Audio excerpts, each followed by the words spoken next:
It's disheartening to witness what's happening right now with Monica and Bryann Trejo of Kingdom Music.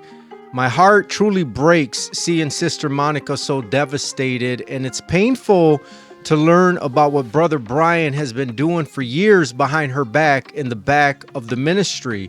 God used him in a powerful way to change my life and the life of so many, but I noticed something wasn't right some time ago. My discernment led me to slowly distance myself. I even stopped listening to his music, though I didn't fully understand why at the time. It really is disheartening. I mean, someone once told me the 3 G's, gold, girls, and glory, can bring down an empire. At the time, it felt like just another phrase, but the older I get, the more I see how true it is. And now, looking at this situation with Kingdom Music family, man, it's a reminder that none of us are untouchable. Nobody. You know, I've been sitting with this, and the thing that keeps coming back to me is how weak we are in the flesh. Like, it's easy to point fingers, to be disappointed, even angry. But then I have to stop and think, how many times have I been on the edge of making a decision that could have wrecked everything? Maybe it didn't play out the same way, but the temptation was right there. It's real, it's constant, and it's relentless. Lust, greed, pride, they don't discriminate. They'll grab a hold of you if you let your guard down for even a second. That's why prayer is so important, not just for ourselves, but for each other. And honestly, Kingdom Music needs that right now. He doesn't need judgment or more people tearing him down.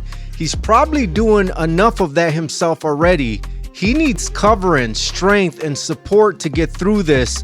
Because let's face it, the enemy loves to isolate people in their failures. He makes you feel like you're alone, like you're gone too far, like redemption isn't an option.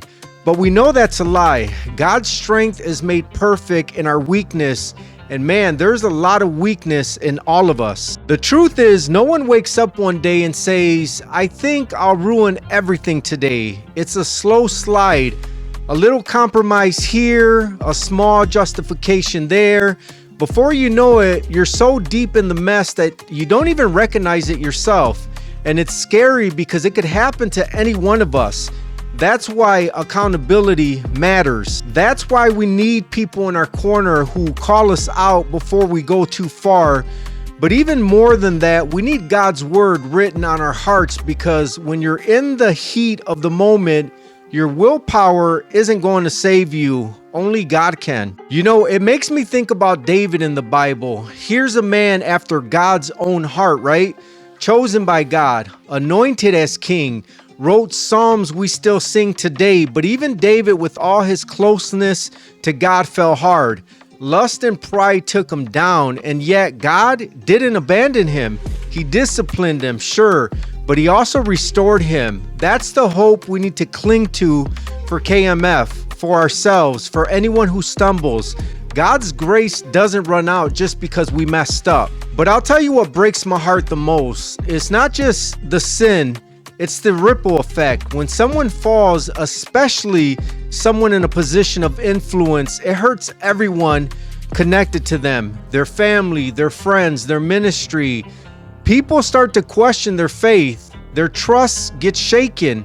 And the enemy loves that too. He loves using one person's fall to spread doubt and division. That's why it's so important for us to step up, not with condemnation, but with grace and prayer, to remind people that God is bigger than this, that he can bring healing and restoration even when things feel broken beyond repair. So yeah, I'm praying for KMF, for everyone involved, and for all of us really, because this situation is a wake-up call. None of us are immune.